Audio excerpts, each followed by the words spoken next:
दोस्तों अगर आप भी चाहते हैं कि भारत पहला टेस्ट जीते तो वीडियो को लाइक जरूर कीजिएगा। दोस्तों भारत और श्रीलंकाई टीम के बीच में सीरीज का पहला टेस्ट मैच मोहाली के मैदान में खेला जा रहा है। आपको बता दें कि पहले दिन के खेल में जहां पंत का बल्ला चला तो वहीं दूसरे दिन के खेल में जडेजा की तलवार चली।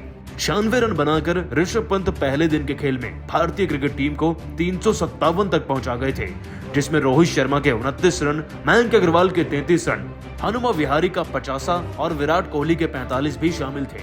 कुल मिलाकर भारतीय क्रिकेट टीम को अच्छी खासी बढ़त मिली, लेकिन भारतीय क्रिकेट टीम को जमीन से उठाकर चांद पर पहुंचाने का बीड़ा उठाया रविंद्र जडेजा ने। दोस्तों इस खिलाड़ी की बल्लेबाजी इतनी उम्दा रही कि इन्होंने न सिर्फ 50 पूरा किया, उसी दिन के अंदर अपना शतक लगाया और 150 के बाद 175 की भी धाकड़ पारी खेल गए। जडेजा की इसी पारी के अंदर 17 चौके व 3 गगनचुंबी छक्के भी इन्वॉल्व थे और जडेजा की इसी पारी के चलते भारतीय क्रिकेट टीम 300 के पार तो छोड़िए बल्कि अब तो 500 के पार पहुंच गई थी। जाते जाते भारतीय क्रिकेट टीम की तरफ से पूरे 578 रन बनाए गए। ये पिछले कई सालों में टेस्ट फॉर्मेट में भारतीय क्रिकेट टीम द्वारा बनाया गया अब तक का सबसे बड़े स्कोर में से एक है और ये सब कुछ मुमकिन हो पाया तो कहीं ना कहीं रविंद्र जडेजा की वजह से भी। इसी बीच दोस्तों आपको बता दें कि अश्विन ने भी भरपूर साथ निभाया था। अश्विन भी अपनी बल्लेबाजी में 61 रन बनाकर गए थे और शमी भी 34 गेंदों में 20 रन बनाकर नाबाद थे। लेकिन अगर गेंदबाजी की बात करें तो भारतीय क्रिकेट टीम की तरफ से अच्छा खासा प्रदर्शन देखने को मिला। हमने 4 विकेट कर दिए हैं और अभी मात्र 110 रन भी नहीं हुए। लेकिन सबसे बड़ा सवाल जो कि इस समय देश के हर युवा की जबान पर है कि आखिरकार रविंद्र जडेजा को उनका 200 पूरा करने क्यों नहीं दिया गया। और इसी के साथ साथ सब यह भी जानना चाहते हैं कि रोहित शर्मा ने बीच मैदान में कुलदीप यादव को भेजकर क्या मैसेज डिलीवर कराया गया था, जिसके बाद ना तो जडेजा का 200 बना और ना ही भारतीय क्रिकेट टीम 600 के पार जा पाई। लेकिन दोस्तों आपको बता दें कि बल्लेबाजी के बाद भारतीय खिलाड़ियों ने गेंदबाजी में भी तहलका मचाया और यूं कह लीजिए कि ऑलराउंडर्स की टोली ने अपनी स्पिन गेंदबाजी के जाल में परखच्चे उड़ा के रख दिए श्रीलंकाई टीम के।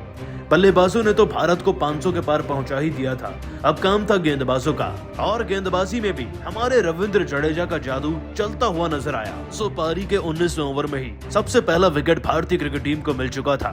श्रीलंकाई टीम अपना 50 स्कोरबोर्ड पर लगाने ही वाली थी कि सबसे पहले थिरुमाने का विकेट अश्विन ने अपने नाम कर लिया।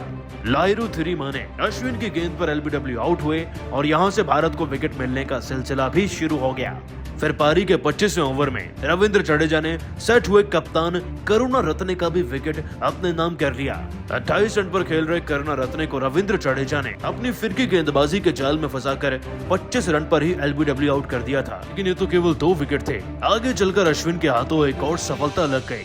परंतु उससे पहले 34वें ओवर में बुमराह ने एंजेलो मैथ्यूज को क्लीन बोल्ड कर दिया और फिर जाते जाते दिन का खेल खत्म होने से पहले अश्विन एक और विकेट ले गए। इन्होंने धनंजय डिसिल्वा को अपनी फिरकी गेंदबाजी के जाल में फंसाकर 1 रन पर ही एलबीडब्ल्यू आउट कर दिया था, जिससे कि हमने 108 पर ही 4 विकेट कर दिए हैं अब श्रीलंकाई टीम के और हमारी टीम अभी भी 466 रन से आगे चल रही है। दोस्तों 100 रन के दायरे के अंदर अंदर अगर श्रीलंकाई टीम ऑल आउट हो गई तो सच में हमारी टीम पारी से भी जीतती हुई नजर आएगी और ये सब कुछ मुमकिन होगा हमारी शानदार बल्लेबाजी और गेंदबाजी की बदौलत। लेकिन आप सभी जडेजा और भारतीय टीम के बाकी परफॉर्मेंस को 10 में से कितने नंबर देंगे कमेंट करके जरूर बताइएगा। दोस्तों रोहित शर्मा ने आखिरकार अपने बयान में साफ कर ही दिया है कि उन्होंने रविंद्र जडेजा को आखिरकार 175 पर ही क्यों बुला लिया और इसके पीछे का कारण जानकर शायद आप भी पूरी तरीके से चौंक जाएंगे।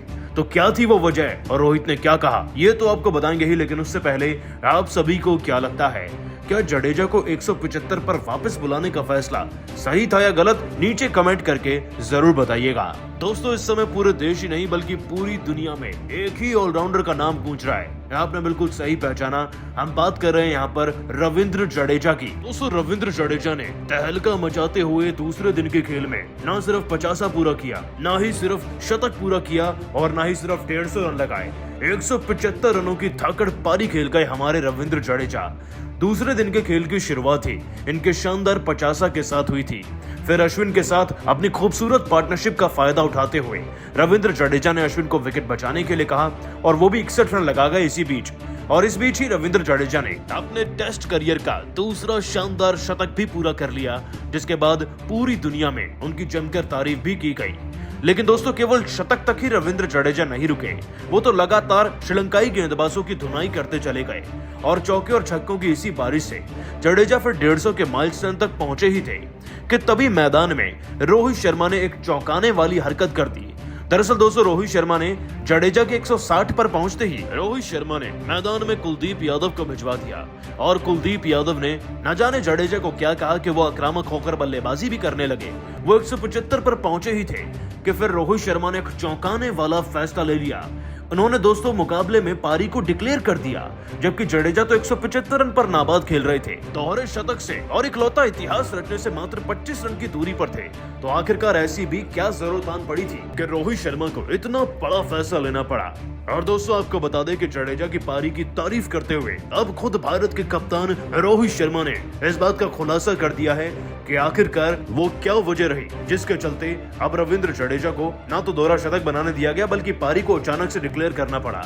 दोस्तों आपको बता दें कि जडेजा की पारी की तारीफ करते हुए पहले रोहित शर्मा ने कहा, जडेजा एक उम्दा ऑलराउंडर हैं। इस बात में कोई शक नहीं कि आईसीसी की रैंकिंग में नंबर 1 कौन हो, जडेजा पूरी दुनिया में नंबर 1 ऑलराउंडर रहेंगे हमेशा भारतीय फैंस के लिए।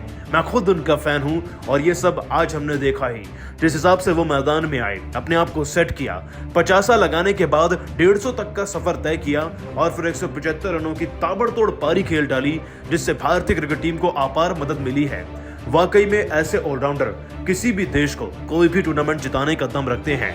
हमें गर्व महसूस होता है कि रविंद्र जडेजा आज भारतीय टीम का हिस्सा हैं और अभी भी इतने फिट होकर इतनी अच्छी पारियां खेल रहे हैं। इस पारी से भारत को असली मदद मिली है मुकाबले को जीतने की। तो वही दोस्तों आपको बता दें कि दोहरा शतक पूरा ना करवाने पर रोहित शर्मा ने अपना जवाब देते हुए यह भी कहा, कोई भी खिलाड़ी हमेशा अपनी टीम के हक में खेलता है और जब जडेजा के 165 रन हो चुके थे तो मेरा और टीम स्टाफ का प्लान यही था कि जडेजा नाबाद वापस लौट आए, क्योंकि केवल 200 बनाना ही ना तो उनका लक्ष्य था ना ही हमारा लक्ष्य है मुकाबले को जल्द से जल्द जीतना कम से कम समय में, ताकि WTC पॉइंट्स टेबल या फिर ICC की पॉइंट्स टेबल में भी हमारी रैंकिंग ज्यादा से ज्यादा बेहतर हो सके। और हमें लगा था कि हमने वो स्कोर बहुत पहले ही अचीव कर लिया था, इसलिए जडेजा को बुलाने का तुरंत फैसला लिया गया और भारतीय स्कोर को भी डिक्लेयर करने का फैसला लिया गया। दोस्तों रोहित शर्मा का जो ये फैसला है ये बहुत ही ज्यादा कंफ्यूज कर देने वाला है। जडेजा एक ऐसी सफलता प्राप्त करते जो कि शायद ही कोई ऑलराउंडर कर पाया होगा इतिहास में, लेकिन कहीं ना कहीं इतनी सारे फैसलों के चलते उन्हें पारी डिक्लेयर करनी पड़ी। लेकिन आप सभी का क्या मानना है, रोहित ने सही किया या गलत, नीचे कमेंट करके जरूर बताइएगा। दोस्तों रोहित शर्मा ने कुलदीप यादव को जडेजा से कुछ बातचीत करने भेजा और उसके बाद अचानक से ही ऐसा कुछ हो गया कि रोहित शर्मा ने 175 पर ही जडेजा को वापस बुला लिया। क्या था पूरा माजरा और आखिरकार क्यों सब हंस पड़े, ये सब तो आपको बताएंगे ही, लेकिन उससे पहले आप सभी को क्या लगता है, रोहित का जडेजा को 175 पर बुलाना सही था या गलत, नीचे कमेंट करके जरूर बताइएगा। दोस्तों भारत और श्रीलंकाई टीम के बीच में खेला गया पहला टेस्ट मैच किसे याद नहीं रहेगा। एक तो ये कोहली का 100वां टेस्ट मैच है, ऊपर से रोहित शर्मा की पलटन ने श्रीलंकाई गेंदबाजों को तहस नहस करके रख दिया। दोस्तों पहले दिन में रोहित शर्मा, मयंक अग्रवाल, कोहली और हनुमा विहारी ने मिलकर लगभग 200 रन बनाए। उसके बाद पंत 96 रन लगा गए, लेकिन असली सुपरस्टार तो बने रविंद्र जडेजा। ना सिर्फ 50 जड़ा, ना सिर्फ शतक जड़ा, बल्कि 150 रनों के बाद वो 175 तक पहुंच गए थे। लेकिन तभी बीच मैदान में एक ऐसा लम्हा हुआ जिसे देखकर हर कोई हक्का बक्का रह गया। दरअसल दोस्तों रविंद्र जडेजा इतने उग्र रूप से बल्लेबाजी कर रहे थे कि उनके 175 रन तो छोड़िए, सब 200 या 250 की उम्मीद लगाए बैठे थे और खुद जडेजा भी चाह रहे होंगे कि वो अपना 200 पूरा कर लें। लेकिन तभी अचानक से रोहित शर्मा कुलदीप यादव को स्टेडियम के बीचों बीच भेजते हैं रविंद्र जडेजा के पास ड्रिंक्स लेकर और उन्हें कुछ मैसेज देने के लिए कहते हैं। अब रविंद्र जडेजा के पास कुलदीप यादव पहुंच तो जाते हैं और उन्हें अच्छे से समझाने का प्रयास भी करते हैं और उसके बाद ही रविंद्र जडेजा और रूप से उग्र हो जाते हैं। दोस्तों सोचने वाली बात यह है कि कुलदीप यादव को जिस ओवर में भेजा गया था तब तक रविंद्र जडेजा के रन मात्र 162 थे, मतलब कि वो अपने 200 से अभी कोसों दूर थे। लेकिन जैसे ही कुलदीप यादव ने मैसेज पास किया, रविंद्र जडेजा तो काफी ज्यादा आक्रामक हो गए और पारी के 128वें ओवर में छक्के और चौकों से स्वागत करने लगे हर एक गेंदबाज का।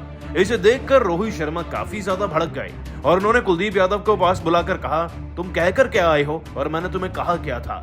दोस्तों जरूर से रोहित शर्मा ने रविंद्र जडेजा को बताने के लिए भेजा होगा कुलदीप यादव को कि वो पारी डिक्लेयर करने का प्लान बना रहे हैं और उनसे कहा होगा कि उन्हें नाबाद रहना चाहिए।